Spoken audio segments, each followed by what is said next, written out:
नमस्कार माऊली. चला ज्ञानेश्वरीच्या सहवासात. ज्ञानेश्वरी अध्याय 7 मधील ओवी 93 ते 98च्या सहवासात आपण जाऊया. सर्व जीवांना पडणारा प्रश्न म्हणजे मोह ममता रूपी ही जी माया नदी आहे ती कशी तरून जायची, हा प्रश्न मनात भेडसावतो आणि त्या दृष्टीने प्रयत्नांनाही सुरुवात होते.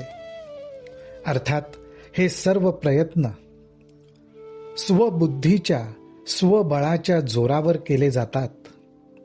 परंतु ज्ञानोबा इथे सांगतात स्वबुद्धीच्या आणि स्वबळाच्या जोरावर केले गेलेले हे प्रयत्न उपायाच्या ऐवजी अपायच ठरतात. त्याचं कारण म्हणजे जीवाच्या ठिकाणी जो अहंकार आहे त्या अहंकारामुळे हे सर्व उपाय अपाय ठरतात.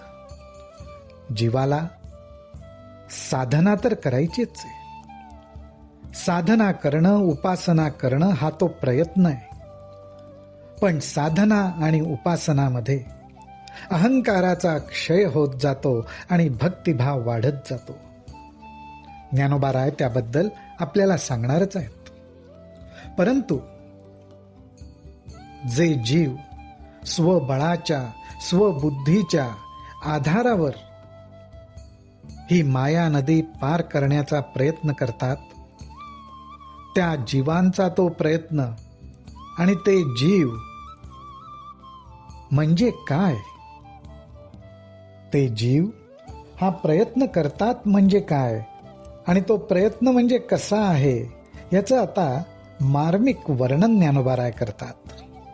ते म्हणतात, जरी अपथ्यशीळा व्याधी कळे साधुसी दुर्जनाची बुद्धी, की रागी सांडी रिद्धी आली सांती.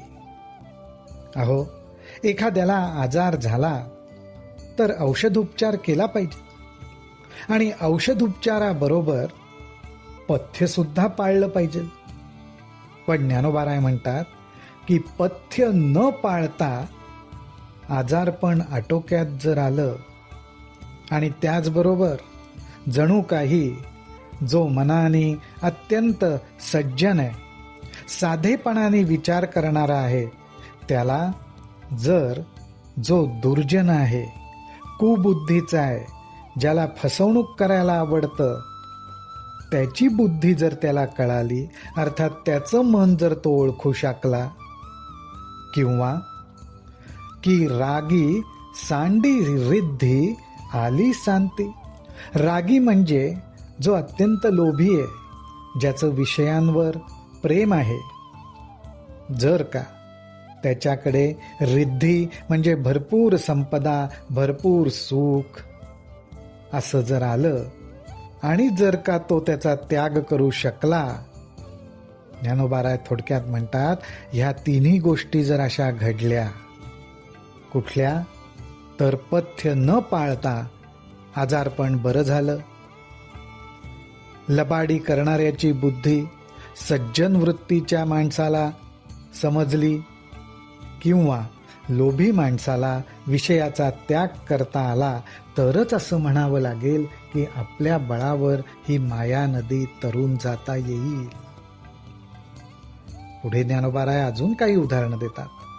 ते म्हणतात, जरी चोरान सभा दाटे अथवा मीना गळू घोटे, ना तरी भेडा उलटे विवसी जरी.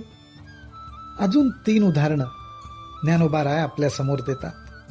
ते म्हणतात, ज्या सभेमध्ये न्यायदानाचं काम घडतं, ती सभा जर चोरांनाच घाबरायला लागली, किंवा गळाला मासा लागावा तो गळ माशानीच गिळंकृत केला, त्याचाच घोट घेतला, किंवा एखाद्या भित्र्या माणसाने धनसंपत्तीवर बसलेलं जे पिशाच्य, अर्थात धनसंपत्तीच्या रक्षणाकरता योजलेली जी शक्ती आहे, त्या शक्तीला भित्रा माणूस जर पळवून लावू शकला तर असं म्हणता येईल की स्वबळावर माया नदी तरून जाता येईल. ज्ञानोबाराय अजून उपमा देतात. ते म्हणतात, पाडस वागूर करांडी, जरी मुंगी मेरू बोलांडी, तरी मायेची पैलथडी देखती जीव.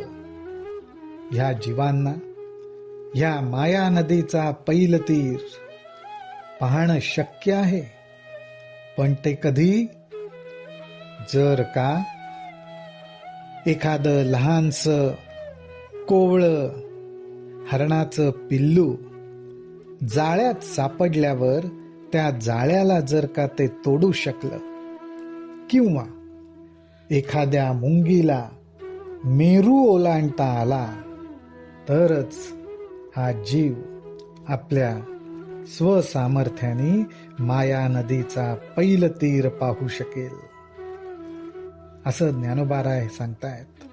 ज्ञानोबारायांना थोडक्यात हेच सुचवायचं आहे की आपल्या बुद्धीच्या आणि बळाच्या अहंकारावरती आपल्याला ही माया नदी तरून जाता येणार नाही. तो जीवाच्या ठिकाणी असलेला अहंकार पुरेसा नाही. पुढे ज्ञानोबाराय म्हणतात, म्हणून गा पंडुसुता, जैसी सकामा न जिणवेची वनिता, तैसी मायामय हे सरिता, न तरवे जीवा. अरे अर्जुना, ज्याप्रमाणे एखादा पुरुष विषय वासनांनी विकारांनी लडबडलेला आहे, ज्या पुरुषाचं मन अत्यंत विषयी आहे, त्या पुरुषाला स्त्रीचं मन जिंकता येणं शक्य होत नाही, त्याचप्रमाणे ही माया नदी जीवाला तरून जाणं अवघड जातं. थोडक्यात ज्ञानोबाराय सांगतायत, जोपर्यंत हा जीव विषय विकार ह्याच्यामध्ये गुरफटलेला आहे, तोपर्यंत माया नदीला जिंकणं शक्य नाही. ज्ञानोबारायांनी मोह ममता रूपी माया नदीला आलेला पूर त्याचं वर्णन केलं, आणि आता त्याबरोबरच जीवाला माया नदी तरून जाणं का शक्य नाही, कसं शक्य नाही, आणि त्याचा प्रयत्न करणं म्हणजे कशा पद्धतीचा तो अनुभव असणारे, अर्थात प्रत्येक उपाय हा अपाय असणारे, हे ज्ञानोबारायांनी आपल्याला दाखवलं. आता आपल्याला प्रश्न पडेल की मग ही माया नदी कशी तरून जायची? ज्ञानोबाराय म्हणतात, येथ एकची लीला तरले, येथ एकची लीला तरले, जे सर्व भावे मज भजले, तयान ऐलीच थडिये सरले माया जळ. माऊली हो, इथे हा शब्द लक्षात घेण्यासारखा आहे. ज्ञानोबारायांनी या माया नदीला लीला म्हटलेलं आहे. ही माया नदी म्हणजे जणू काही भगवंताची लीला. अत्यंत सुंदर शब्द आहे. या माया नदीकडे बघितल्यावर त्यामध्ये घडणाऱ्या ज्या काही गोष्टी आहेत, अर्थात आपल्या आजूबाजूला घडणाऱ्या ज्या गोष्टी आहेत, ती भगवंताची लीला आहे, या भावनेने आपण बघायला शिकलं पाहिजे. येथ एकची लीला तरले, जे सर्व भावे मज भजले, तयान ऐलीच थडिये सरले माया जळ. अशा रीतीने ही लीला आहे असं समजून जो सर्व भावानी अर्थात अंतःकरणपूर्वक त्या भगवंताचं भजन करेल, त्या भगवंताला शरण जाईल. कारण हे भगवंता, ही लीला तुझीच, हा सगळा खेळ तूच खेळतोयस, असा भगवंतावर विश्वास ठेवून भगवंताचं भजन करेल, त्याच्यासाठी माया नदी तिथेच आटून जाईल. असा अनुभव त्या साधकाला येईल, हे ज्ञानोबाराय आपल्याला सांगतायत. साधकाच्या मनाला हा बोध होण्याचं कार्य सद्गुरूंकडून होतं. हा बोध साधकाला ज्यांच्याकडनं मिळतो त्यांनाच सद्गुरू म्हटलं जातं. म्हणूनच ज्ञानोबाराय सांगतात, जयान सद्गुरू तारू पुढे, जे अनुभवाचे कासे गाढे. जयान आत्मनिवेदन तरांडे आकळले.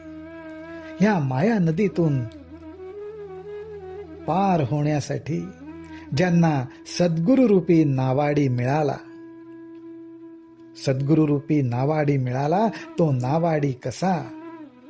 तर त्या नावाड्याला अनुभवाचं बळ आहे, जे अनुभवाचे कासे गाढे. आणि ज्यांच्या पाशी आत्म अनात्म, अहंता काय आहे, ममता काय आहे, हे सगळं बघून परमेश्वराच्या चरणी समर्पित भाव आहे. म्हणजेच थोडक्यात भगवंताचं भजन करत असताना काया वाचा मनाच्या रूपाने जे सर्वस्वी स्वतःला भगवंताच्या चरणी समर्पित करून टाकतात, ते आत्मनिवेदन. जणू काही त्या आत्मनिवेदन रूपी ताफाच त्यांच्यापाशी असतो. त्या ताफ्यावर ते साधकाला बसवतात आणि मग साधक सहजपणे लीलया ही माया नदी पार करून जातो. हा बोध, हे मार्गदर्शन ज्ञानोबारायांनी आपल्याला केलेलं आहे. रामकृष्ण हरी, रामकृष्ण हरी, रामकृष्ण हरी.